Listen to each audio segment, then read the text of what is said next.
সূরা নূহ। রহমান রহিম আল্লাহ তাআলার নামে।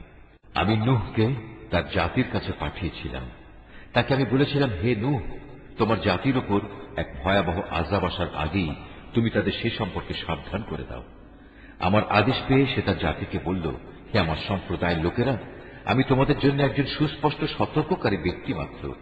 আমি তোমাদের বলছি, তোমরা সবাই আল্লাহর আনুগত্য করো, সর্বাবস্থায় তাকেই ভয় করো, তোমরা আমার কথা মেনে চলো।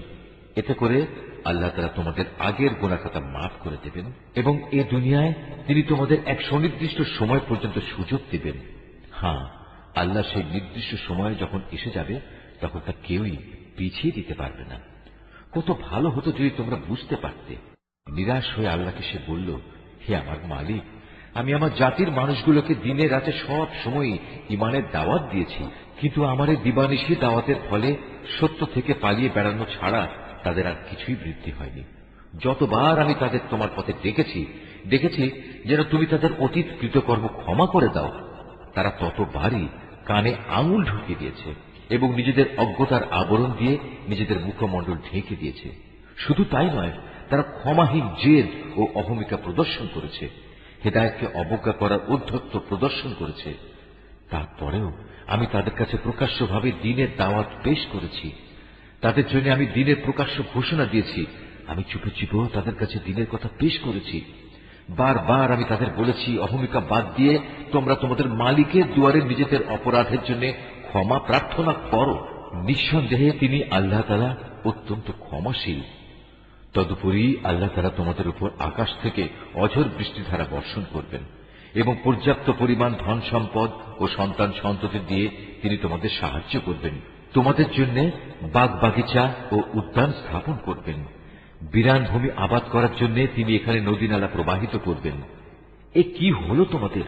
তোমরা কি আল্লাহ তাআলার মান মর্যাদা ও শ্রেষ্ঠত্ব সম্পর্কিত কিছুই পাওয়ার আশা পোষণ করো না? অথচ তিনি ক্ষুদ্র একটি শুক্র কীট থেকে বিভিন্ন পর্যায়ে তোমাদের মানুষ হিসেবে সৃষ্টি করেছেন। তোমরা কি দেখতে পাও না কিভাবে আল্লাহ তাআলা ৭ আসমান বানিয়ে স্তরে স্তরে সাজিয়ে রেখেছেন, কিভাবে এর মাঝে তিনি চাঁদকে আলো গ্রহণকারী ও সূর্যকে আলো দানকারী প্রদীপ বানিয়েছেন। আল্লাহ তাআলা তোমাদের মাটি থেকে এক বিশেষ পদ্ধতিতে উদ্গত করেছেন, ঠিক একটি তৃণখণ্ডের মতো করে। আবার জীবনের শেষে তিনি তোমাদের সেই মাটির কোলেই ফিরিয়ে আনবেন এবং তা থেকেই একদিন তিনি তোমাদের সহসা বের করে এনে নতুন জীবন দান করবেন। আল্লাহ তাআলা তোমাদের জন্য এই জমিনকে বিছানার মতো সমতল করে বানিয়েছেন, যাতে করে তোমরা এর বুকে উন্মুক্ত ও প্রশস্ত পথ ধরে চলাফেরা করতে পারো। নূহ বলল, হে আমার মালিক, আমার জাতির লোকেরা আমার কথা অমান্য করেছে। আমার বদলে তারা এমন কিছু লোকের অনুসরণ করেছে যাদের ধন সম্পদ ও সন্তান সন্ততি কেবল তাদের বিনাশই বৃদ্ধি করেছে। তারা সত্যের বিরুদ্ধে সাংঘাতিক ধরনের এক ষড়যন্ত্র শুরু করেছে। তারা বলে, তোমরা তোমাদের সেসব দেবতাদের কোনো অবস্থায় পরিত্যাগ করো না। ওয়াদ সুয়া নামক দেবতাদের উপাসনা কিছুতেই ছেড়ে দিও না।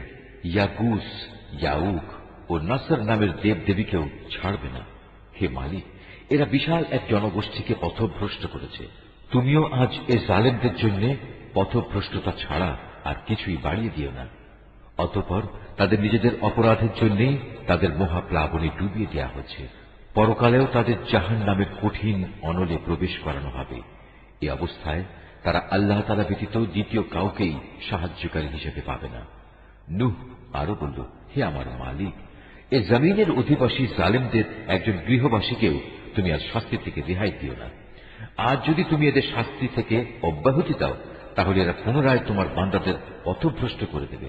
শুধু তাই নয়, এরা ভবিষ্যতেও দুরাচার, পাপী এবং কাফের ছাড়া কাউকেই জন্ম দেবে না।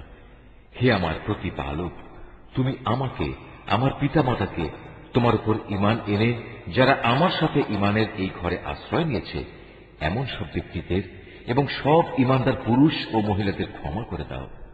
জালেমদের জন্য চূড়ান্ত ধ্বংস ছাড়া কিছুই তুমি বৃদ্ধি করো না।